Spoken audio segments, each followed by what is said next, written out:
그래서 나오는 게 대기은 이후의 행위니라.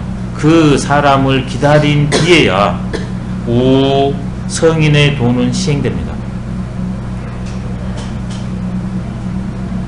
그 천인의 원리를 터득한 사람이 아니면 이 천인의 원리와 변화에 맞춰서 발육 만물과 예의 위의가 아름답게 갖춰지기가 어렵답니다. 대기인 이후의 행위니라.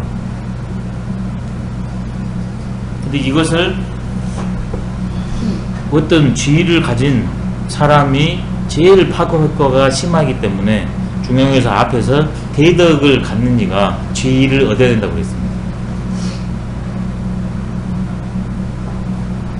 근데 만약에 대덕을 갖지 않는 이가 지위를 얻으면 이것을 실현할 수 없기 때문에 큰 일이 발생한다고 그랬거든요.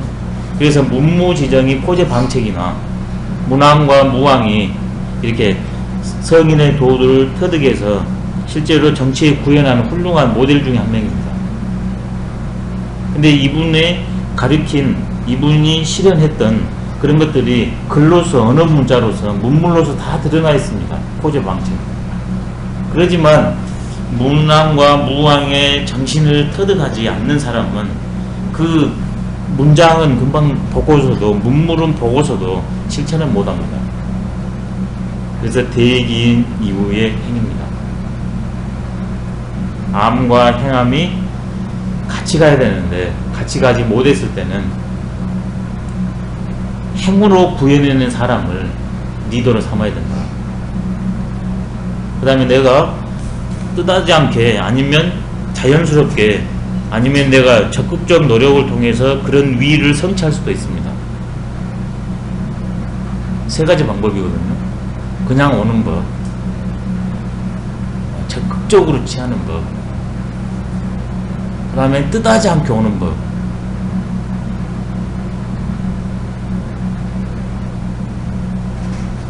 그렇지만 내가 그 깜냥을 담당하기 위해서는 그 덕을 갖춰줬을 때만이 그 자리에 나가야 된답니다. 그렇게 안 됐을 때는 욕망이 발동할지라도 딱 끊고 적임자를 찾아가지고 대신 추대를 해주고 자기는 물러서랍니다. 근데 자기가 지금 그런 사람을 못 찾고 어쩔 수 없이 나가잖아요. 그러면 최선을 다해서 노력을 해 나가고 길을 열어두랍니다. 그 다음에는 적임자가 나타나면 주저없이 물려주고 자기는 나오래요. 그러면 세상이 아름다워진다고 합니다. 그래서 말하기를 진실로 성백 선생님은 만일로 그랬네요. 글자를 전 진실로 하겠습니다. 진실로 지극한 덕이 아니면 지덕이라는 것은 대덕과 같은 말입니다. 대덕은 뭐냐면 채용이 천인의 원리와 변화가 구체적인 나의 삶과 상황 속에서 일 속에서 구현되는 것을 지덕이라고 합니다. 도의 생활화, 이게 지덕입니다.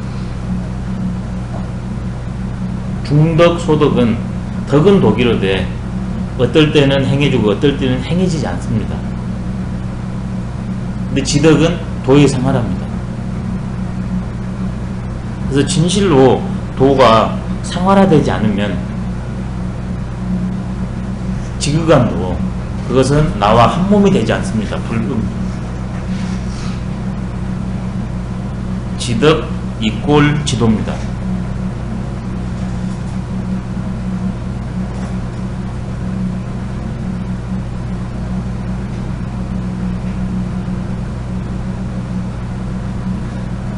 그 도산 선생님이 그런 말씀을 하셨었는데 왜 사람이 없다 말하는가? 내 자신이 그 이가 되려 하지 않고 그 다음에 덕이 있으면 반드시 다른 이가 있다. 그래서 도산 그 흥사단 가냐 그러면 그것이 이렇게 딱 적어져 있습니다. 그 두 문구가. 그러니까 내가 주체적으로 살고 정당하냐 그러면 반드시 그게 홀로 이렇게 배제되는 게 아니라 다른 이가 있어가지고 그 세계가 구현될 수 있다. 그걸 놈한테 양보하지 말고 내 스스로 가라. 그래서 이제 그분이 그 일을 실천하는 게 정치가 아니라 교육으로 간 거거든요. 그래서 이제 도산 선생 같은 분은 이제 급진이 아니라 점진적이다. 왜 시절이 암울하니까 그때는 그 의열단 같은 분들도 있었잖아요. 신흥 무관학교 그런 데도 있었고, 거기에는 말 그대로 이해는 이니까 총칼로 맞섰지 않습니까? 근데 이 도산 선생은 그거보다는 길게 보시고 교육에 이제 나섰거든요. 나를 자각하냐 그러면 충분히 우리가 해방뿐만이 아니라 온 세상을 평화롭게 할 수 있는 그러한 개인, 그러한 우리나라가 될 수 있다는 거거든요. 근데 이분이 어려서 이게 유학 공부를 하시고 그 다음에 기독교인이 되신 분이거든요.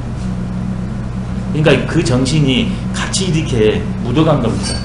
그래서 이분이 그 단체 이름을 흥사단이라고 조직한 거거든요. 선비를 일으킨다. 이때 선비는 바로 천년의 실상을 토득해서 삶 속에서 구현한 사람입니다. 이제 기독교 말로 하면 하나님에 대한 사랑, 이웃에 대한 사랑을 내가 먼저 구현해내는 그러한 삶, 그러한 인재를 기르고 그것을 세상에 펼쳐나가겠다. 이게 흥사단이거든요. 그래서 도산 선생은 대기인한 겁니다. 그 사람을 내 스스로 갈 뿐만이 아니라 그 사람들을 길러내기 위해 가지고, 왜 그러지 않고서는 총칼로는 안 된다는 것을 아시기 때문에. 근데 그렇게 많은 분들이 어려울 때 되냐 그러면 나옵니다. 그냥 당신이 지덕을 가지고 지도에 응했다게 가지고 나옵니다. 학자도 나오고 사상가도 나오고 종교인도 나옵니다. 근데 사이비들이 많아요. 그게 구부지덕입니다. 도의 생활화가 안 되면 사입입니다. 또 공부 열심히 해서 종교생활 열심히 해가지고 수도 열심히 해가지고 어느 순간 되다가 이제 관계 맺기를 통해 가지고 그것을 잃어버리면 그 순간부터 또 사입입니다. 이게 늘 사이비가 될 수 있기 때문에 평생 공부를, 기도를, 수도를 안 할 수 없습니다. 근데 그걸 놓쳐버리면 일순간은 지덕이 됐다 할지라도 구부지덕으로 빠지기가 십상이랍니다. 끊임없는 자기 성찰, 공부가 이제 왜 필요한가? 그래서 물도 이왕 일주일에 한 번이기는 하지만 이런 마음을 가지고 나를 조율한다면 새로운 삶이 아마 열리지 않을까, 이런 생각도 해봅니다. 그러니까 이 방법을 제시한 게 이 다음 문장입니다.